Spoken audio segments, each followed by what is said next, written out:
அனைவருக்குமே வணக்கம். சற்று முன் கிடைத்திருக்கக்கூடிய ஒரு மிக மிக முக்கியமான செய்தி ஒன்று வெளியாகியுள்ளது. சற்று முன் ஸ்டாலினுக்கு நீதிமன்றம் இறுதி தீர்ப்பு, பதவி பறிப்பு, கதரும் அறிவாலயம், இது மாதிரி செய்திகள் வெளியாயிருக்கு இல்லையா? இப்போ பார்த்தீங்கன்னா அதிரடியாக பார்த்தீங்கன்னா தமிழகத்தில் ஒரு மிகப்பெரிய பிரச்சனைகள் போயிட்டு இருக்கு இல்லையா? இந்த அஜித்குமார் அவர்கள் மரணம் அடைந்த சம்பவம் பெரும் அதிர்ச்சியும் திமுகவுக்கு ஒரு மிகப்பெரிய தலைவலியாகவே விட்டு இருக்கு இல்லையா?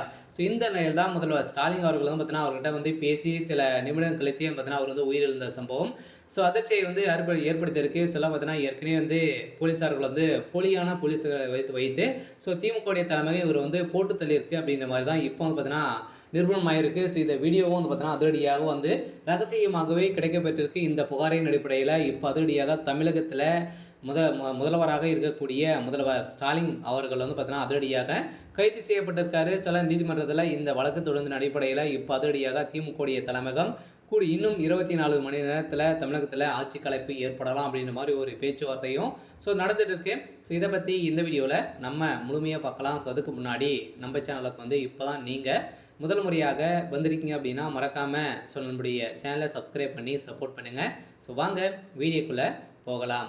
பார்த்தீங்கன்னா முதல்வர் ஸ்டாலின் அவர்கள் இப்போ சமீப காலத்தில் பார்த்தீங்கன்னா ஒரு மிகப்பெரிய பிரச்சனைகள் இருக்கா இல்லையா? இந்த நிலையில் இப்போ 2 நாட்களுக்கு முன்னாடி அஜித்குமார் அவர்கள் பார்த்தீங்கன்னா ஐஏஎஸ் உறவினர்களுடன் பார்த்தீங்கன்னா இல்லை எந்த சிலோக்கும் இல்லாமல் பார்த்தீங்கன்னா எங்கள் நகை பார்த்தீங்கன்னா காணவில்லை என புகார்கள் அளித்திருந்த நிலையில் பெண்களும் பார்த்தீங்கன்னா அவருடைய மனைவி பார்த்தீங்கன்னா கொடுத்திருந்த நிலையில் பெண்களை இழிவாக பேசி மக்களை பார்த்தீங்கன்னா ஏமாற்றும் விதமாக போலீஸார்கள் செயல்பட்டு வந்த நிலையில் திடீர்னு பார்த்தீங்கன்னா எந்த ஒரு காரணமும் இல்லாமல் வழக்கு பதிவும் செய்யாமல் இப்போ அஜித்குமார் அவர்கள் கைது செய்யப்பட்டு அவர் விசாரணைக்கு வேறு ஒரு இடத்தில் ரகசிய இடத்துல அவருக்கு கொல்லப்பட்ட சம்பவம் இப்போ பரபரப்பை ஏற்படுத்தியிருக்கு. இந்த நிலையில் தான் பார்த்தீங்கன்னா ஏற்கனவே அமைச்சர் சுப்பிரமணியன் அவர்களும் பார்த்தீங்கன்னா அதே மாதிரி முதல்வர் ஸ்டாலின் அவர்கள் பேசிய ஆடியோ இப்போ லீக்காக இருக்குது. இந்த ஆடியோவின் அடிப்படையில் தான் இப்போ அதிரடியாக முதல்வர் ஸ்டாலின் அவர்கள் நீதிமன்றத்தில் ஆஜராகிறாரு. அதனால் நீதிமன்றம் தீர்ப்பு வழங்கியிருக்காங்க.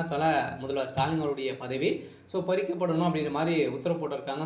தமிழகத்தில் ஆட்சி மாற்றம் வரப்போகுது.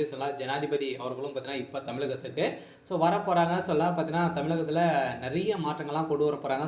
திமுகவுடைய தலைமையகத்தை ஒட்டுமொத்த கதையும் முடிய போகுது இல்லையா? பார்த்தீங்கன்னா அமைச்சர்கள் அனைவருமே இப்போ ராஜினாமா செய்ய போகிறாங்க. இதை தொடர்ந்து இப்போ இந்த அஜித்குமார் வழக்கில் அதிரடியாக திமுகவில் இருக்கக்கூடிய முக்கிய புள்ளிகள்லாம் நிறைய பேர் சிக்கியிருக்காங்க. இந்த வழக்கின் அடிப்படையில் தான் நீதிமன்றம் இப்போ தீர்ப்பு வழங்க போகிறாங்க. அதிரடியாக இப்போ முதல்வர் ஸ்டாலின் அவர்கள் கைது செய்யப்பட்டிருக்காரு. சரி, ஓகே. இன்னைக்கான அப்டேட் இதுதான். மறக்காமல் நம்மளுடைய சேனலை சப்ஸ்கிரைப் பண்ணி சப்போர்ட் பண்ணுங்கள். தேங்க்யூ.